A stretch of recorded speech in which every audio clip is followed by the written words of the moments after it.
In this video, we're just going to talk about the basics of what happens after you order a wine at a restaurant and what you should do. Welcome back to Drinking It In. I am your host, Chris Casara. We are here to help you know more and drink better. My voice is a little hoarse. I saw Queensryche and Armored Saint on Saturday, and the after effects are still with me on this Tuesday evening. I wanted to talk about the process of ordering wine in a restaurant and what you should do, the basics, right? In the last video on this subject, we talked through some of the things that I like to employ, some tips and tricks that I like to employ, and how to make the process less stressful around choosing a wine. But let's talk about what happens after you order a wine and that wine arrives at your table. Now, the first thing that you should be doing is checking the bottle. The server or sommelier is going to present the bottle to you. The reason that is done is not just because it's a nice thing to do. It's to make sure that what they brought back from the cellar is what you ordered. Because if you ordered an $80 bottle of wine and they brought you back something that's $250 and you open it and drink it, somebody's paying for it, right? If it's a legitimate mistake, maybe you can have a discourse, but somebody in the end is paying for it, and you want to avoid an uncomfortable situation like that. So in the case when it is a wine that has a cork, you'll pop the cork and put the cork down in front of you. You don't have to, you don't smell the cork. There's nothing to be gained from that. But I think what you want to see out of the cork is just that there's, that it's not dry as a bone, right? That indicates that it was stored well, and that the cork has, as long as it's moist, you should be in good shape. Obviously, if it's a screw cap, there's nothing to do here, right? Nothing to see. Maybe you look at the screw cap, maybe it has a nice little design on the top. So the next step after the cork is popped, they'll pour you a taste. And when you, I probably should have had a glass of wine with some wine in it to show you a visual rather than you just looking at me kind of with my stupid hand movements. But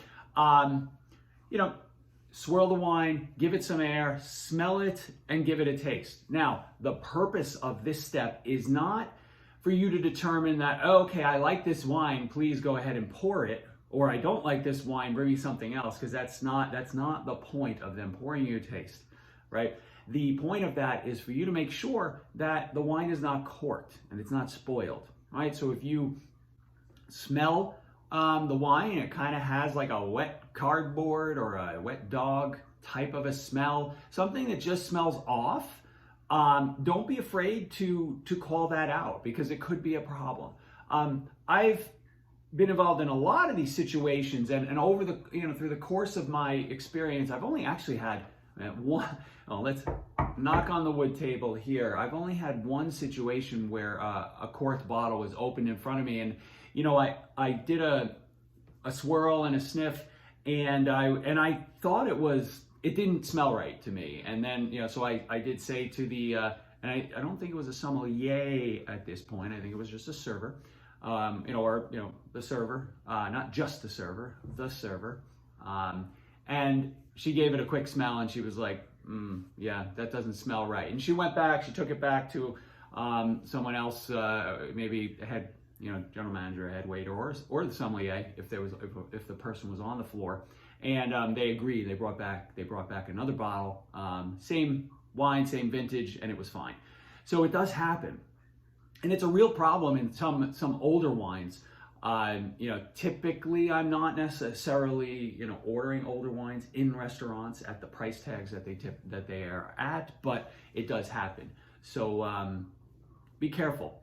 And then the last step in the process, they'll pour the wine for the table. And hopefully they start with the ladies and end with the host or the person who selected the wine, and you go from there. So that's all. That's all the process is. Those are the basics. It's simple. If I missed anything, let me know in the comments. I know you're not shy, right? People in this group are not shy, and that's fine. Call me out. Call me out if I mispronounce sommelier. If I pronounce it sommelier a couple of times, go for it. But I'm going to continue these series. Hopefully you found this one valuable. Drop a like. Make sure you're subscribed, because 97.36% of you are not.